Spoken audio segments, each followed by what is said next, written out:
Here is a step-by-step guide on how you can make your perfect sourdough starter that is going to give you that flavor, that aromatic and very healthy. To OJ Speaks channel, and someone reached out to me and said I did a reaction of flour and water, allowing it to ferment, to let the wild yeast come in. The bacteria, can't pronounce it properly, I think lactobacillus is something like that, pardon me. So it's a wild yeast instead of using instant yeast for bread, which is not so healthy.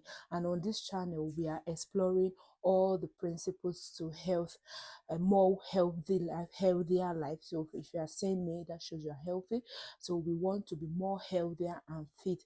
And so bread, as we've known, is a lot of people get bloated because of it's not basically, bread is not a problem, because bread has been used to feed families for centuries. It is how you are doing it that is the problem. So now you need to use a more natural way, and fermentation is one way you can use so that the body can be able to digest the gluten, as research has shown that some of the glyphosate sprayed on the grains changes the protein structure.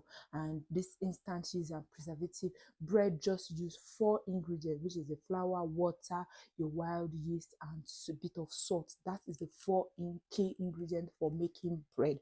And so without further ado, so this is my jar which I've used to do previous starter. So basically there's still little around the body. So what I'm going to do, I will advise you use filtered water and not water from the tap, because water from the tap contains, a lot of us that lives in England or UK contains chlorine. But if your water, your water is filtered and doesn't have chlorine, why not? You can use it. And I will advise, if you are taking it straight from the tap, once you fetch it, allow any substance to evaporate. But I will advise filtered water to give you more accurate results, because you're going to see it. I'm going to walk you through step-by-step method, and it takes days. You put it in a warm plate.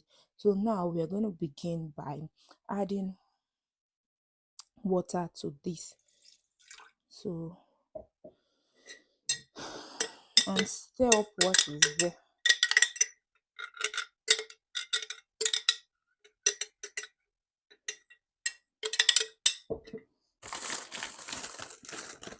So this is my bread flour. I don't know the difference between bread flour, plain flour, and all that, but this is just labeled bread flour. So go there, ask the sellers you want a bread flour. I don't know if you can do it with a plain flour. I haven't tried that yet. So you put small amounts. Ooh, this is used to preserve the flour. Put small amounts in that jar, and then you mix. It's not liquid, will not make it so light. Make it a bit firm.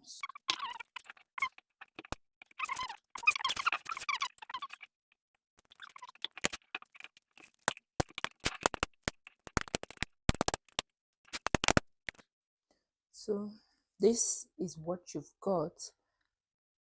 Not so runny, it's not liquid and running, because it's then when the white is active, it begins to rise and ferment.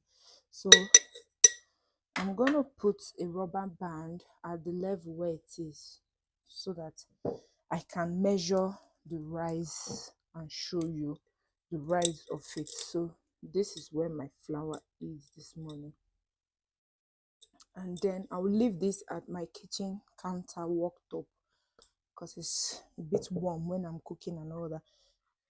Yeah, and just put a lid. It's not a tight lid, just to place it, and let the wild yeast in the air, is everywhere all around us, react and act on this. So I'll keep you posted, guys, on the day 2. By tomorrow we are going to check and see if there is a rise.